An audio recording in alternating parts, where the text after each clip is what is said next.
सर्वात पहिल्यांदा मी आपलं अतिशय मनापासून अभिनंदन करतो। या सभागृहाने एकमताने प्राध्यापक राम भामाबाई शंकर शिंदे यांची सभागृहाच्या सभापतीपदी निवड केली। त्याबद्दल या सभागृहाचे देखील मी अतिशय मनापासून आभार मानतो। ही जी काही आपली एक उच्च परंपरा आहे की सभापती च्या पदावर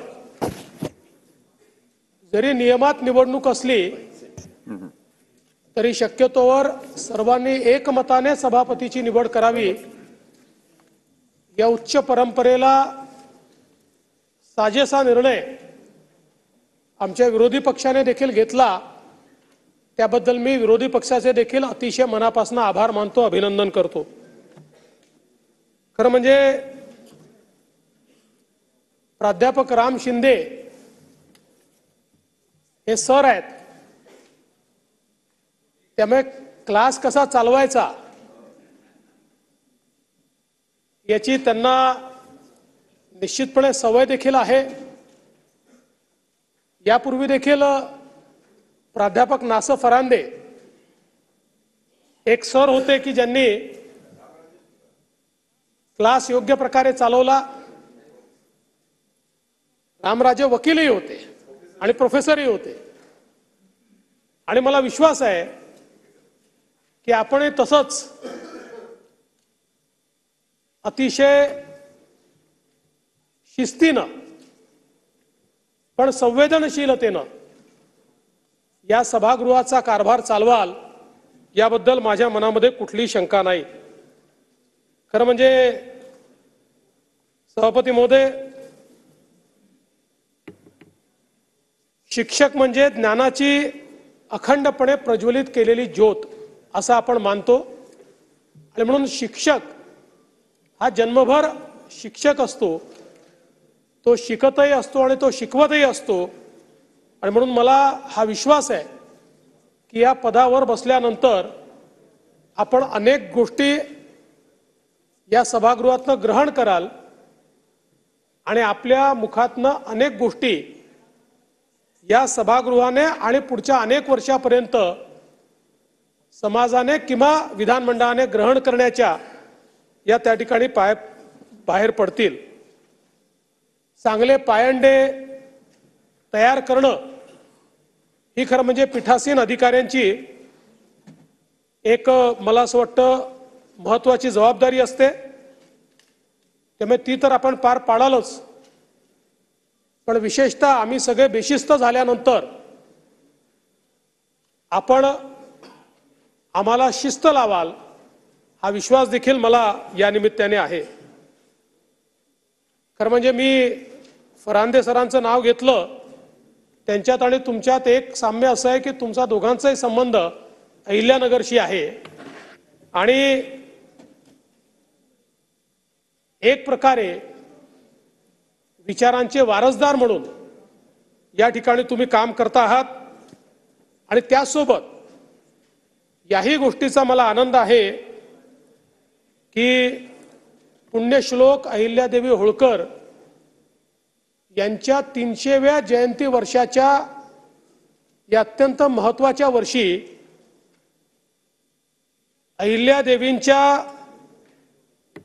परिवारातील किंवा त्यांचे वडील माणकोजी शिंदे यांच्या 9व्या वारसदार पिढीच्या रूपानं राम शिंदेंसारखा एक व्यक्ती हा त्या ठिकाणी बसतो आहे। एक प्रकारे राजमाता राष्ट्रमाता अहिल्यादेवी होळकर यांना या सभागृहाने ही वाहिलेली एक वेगळी सुमनांजली आहे असं मी या निमित्ताने समजतो। आणि संपूर्ण देशामध्ये ज्यावेळी मोगलांनी भारतीयांचं हतोत्साहीकरण करण्याकरता सर्व हिंदू मंदिरं ही नष्ट केली होती, त्यावेळी संपूर्ण देशातल्या हिंदू मंदिरांचं पुनर्निर्माण करणाऱ्या या अहिल्यादेवी होळकर होत्या। आणि म्हणून हे जे पुनर्निर्माणाचं कार्य आहे आज वेगळ्या स्वरूपामध्ये आपल्या स्वतंत्र भारतामध्ये आपल्या समाजाला स्वाभिमान आणि त्या स्वाभिमानानं जगता यावं या दृष्टीनं आपण सगळे लोक भारतरत्न डॉक्टर बाबासाहेब आंबेडकरांनी तयार केलेल्या संविधानाच्या अनुषंगाने त्याची शपथ घेऊन या ठिकाणी काम करतो। आणि म्हणून मला विश्वास आहे की जो बाणा पुण्यश्लोक अहिल्यादेवी होळकरांचा आपण इतिहासात वाचलाय त्या बाण्यानेच या सभागृहामध्ये आपण काम कराल हा मला या ठिकाणी विश्वास आहे। सरपंचापासून तर सर्वोच्च सभागृहाच्या सर्वोच्च पदापर्यंत अशा प्रकारची आपली वाटचाल ही अतिशय प्रेरणादायी अशा प्रकारची वाटचाल आहे। सामान्यातनं असामान्यत्व कसं घडतं हे आपल्याला आपल्या या संपूर्ण वाटचालीमध्ये पाहायला मिळतं। मगाशी नीलमताईंनी सांगितलं की वनस्पती शास्त्रातनं पदवी घेतल्यानंतर आपण बीएड केलं आणि प्राध्यापक म्हणून देखील या ठिकाणी काम केलं आहे। आणि निश्चितपणे हे सगळे अनुभव जे आपल्या गाठीशी आहेत त्याचा फायदा आपल्याला होईल।